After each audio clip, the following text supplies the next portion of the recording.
This is Danielle Dominguez, and I'm doing my district profile on the Apple Valley Unified School District in Apple Valley, California.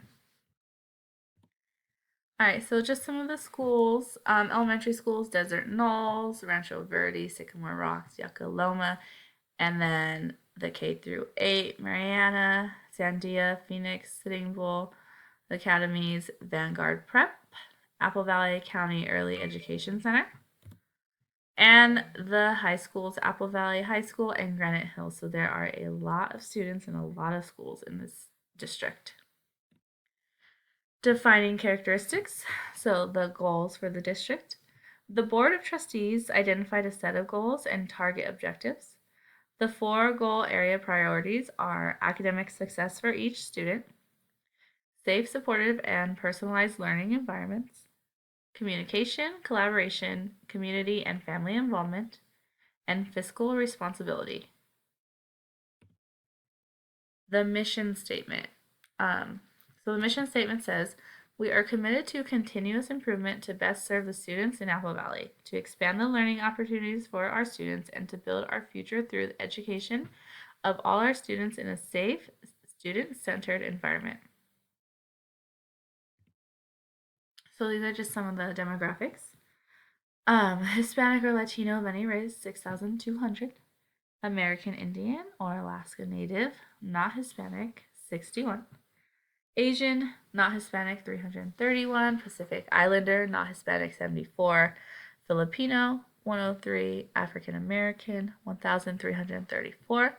White, 5,825. 2 or more races, 268. And not reported, 15. So the total number of students is 14,401. And out of all those students, the number of students on free and reduced lunch is 8,731. So it's a little more than half of the district. And the number of English language learners is 1,240. So the English learners, 1,240 is pretty high up there. It stays up, and it has throughout the years. Foster youth, last year it was at 211 for the demographics. So these are more of the demographics I'm going over. Now, financial trends. So the school's total expenditure is down here. It is $113,060,878. The table is broken down by certificated salary, classified salary, employee benefits, books and supplies, services and other operating expenditures, capital outlay. So these are just other costs for the district. The strategic plan, or LCAP. The LCAP is the Local Control Accountability Plan. I looked up the Apple Valley Unified School District LCAP and found out that through this funding, supplemental grants and concentration grants are given based on the number of free and reduced lunch students, English language learners, and foster youth, which is what I just went over in the demographics. And the money that I just went over in the financial trends is based off of that. The purpose is to close the gap between socioeconomically disadvantaged, English learners, ethnic subgroups, students with disabilities, and foster youth. AVUSD focuses on 21st century learning experiences for all students.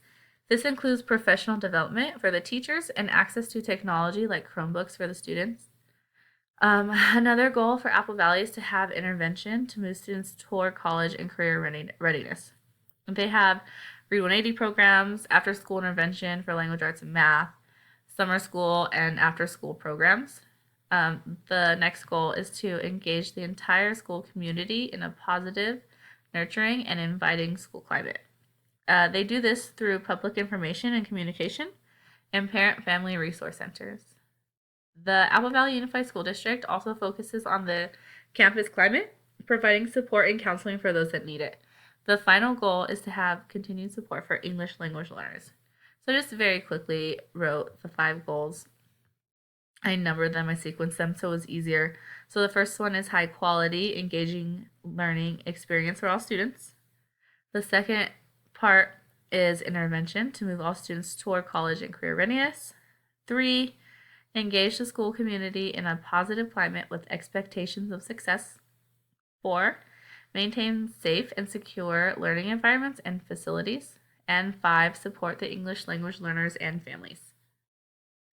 That's the strategic plan, or LCAP. Recent changes in the district. So there was a ratification for teacher salary and new curriculum in the works for language arts. So the new curriculum has been going on since the beginning of the year. The grade level leads for elementary school have been going to trainings and then implementing 3 different curriculums into their language arts classes throughout the year to work with it with their students and see which one they like best. Right now, they are still trying to decide which one they are going to choose. And then the ratification for teacher salary. The Apple Valley Unified Teachers Association, or AVUDA, has been trying to get a higher salary for a couple of years now. And they just went into negotiations about a month ago. I went to the board meeting, and there were so many teachers there. And the VUDA reps were talking to the board about how many hours we put in versus our pay and how we are not competitive with other school districts in our area. So the ratification was actually just this last Tuesday, and they said that it should go into effect by our April paychecks. So that's exciting. New change. Strengths for Apple Valley Unified School District. Actively serve. So I interviewed some teachers, and they did want to remain anonymous. So anyway, strengths. Actively servicing EL students. So they think that's a really big strength, and I agree. We have pairs that come into classrooms all the time and help with the students. And then the strategies that the students are being given in order to for them to better understand their material. Another strength, supporting teachers. So when the budget cuts did happen, the district kept their teachers and got rid of some administration. Another strength is selecting strong administration so that those ones do stay. Another strength is teachers teaching where they grew up and they're familiar with the environment, so they know the kinds of kids that they are working with and how to best serve them. Another strength is teacher education. So like professional development and conferences and collaborating with other teachers. And another strength is access to technology. All of our students in grades 2 through 12 have access to technology. They all have their own Chromebook. And then some challenges. The test scores for the district are low. Another challenge are low income families. Another challenge, class size, lack of substitutes, managing middle school, especially with the K through 8, because there are still, kindergarten through 5th grade there on top of the middle school kids. And another challenge from someone I interviewed said that the district hires from within. So I will go over those more in depth. So test scores. You can see that a lot of the students are either at standard not met or standard nearly met. About more than half for a lot of them. And then standard met and then exceeded up here. This is for language arts for last year. And then this one's for math, around actually a lot higher. Math, standard not met, standard nearly met, all the way up here. It's more than 75% for a lot of them. And then met and exceeded. Free and reduced price meals, that goes with the second one, low income families. If the families aren't able to feed kids, they have to get the food for free at our school. So that's just another thing the students have to think about on top of whatever else is going on in their lives and whatever other responsibilities they have is, maybe where they'll get their next meal. So our school provides free and reduced price meals for them. Class size, the average class size is between 24 and 28, but that's including the K through third that have to be less than 28, and there are a lot of elementary schools. So it averages out. Um, so on top of class size, that also goes with lack of substitutes. This district has a hard time finding subs, especially if it's even within the week to find a sub for that week.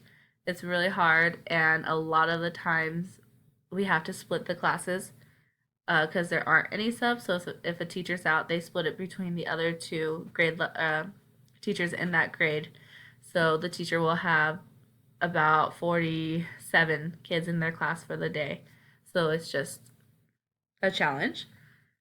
And then when I interviewed, they said managing the middle school, primarily the ones that are K through 8, like I said, because they have so many students to deal with.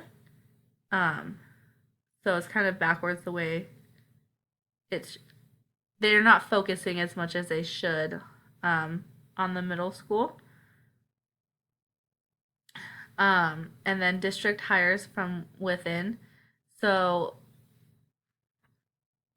one of the people I interviewed said that they don't really look for people that are specifically trained. Maybe if a principal is done wants to retire from being a principal, they go up to the district, but they're not specifically trained for the job in the district, um, and they work and do something they know nothing about sometimes. So they think the district that's a challenge for the district.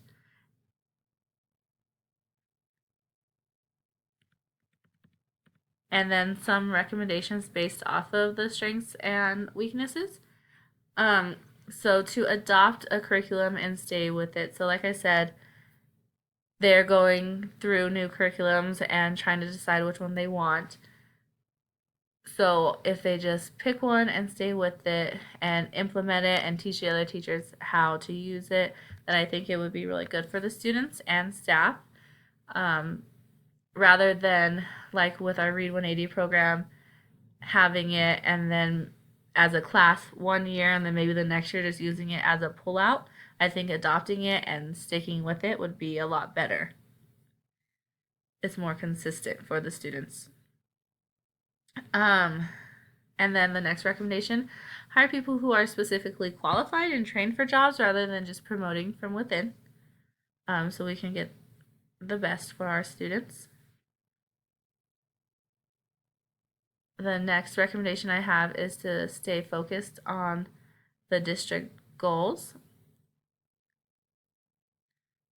and be more progressive about them. So if we go back to the goals, academic success for each student, safe, supportive, and personalized learning environments, communication, collaboration, community and family involvement, and fiscal responsibility. So if they stay focus on the goals, I think that's a positive. And then stronger discipline, especially with the K through 8s because there are so many. Maybe incorporating an alternative learning environment instead of just taking the kid out of that classroom where they're being a disruption and putting them in like a lower grade classroom for the day. Maybe incorporating an alternative learning environment where they're still actively learning the material, just with a different teacher, but one who is qualified to teach that rather than the student just sitting in the back of the class with a packet because they got in trouble. So those are my recommendations, and there are my sources. And thank you.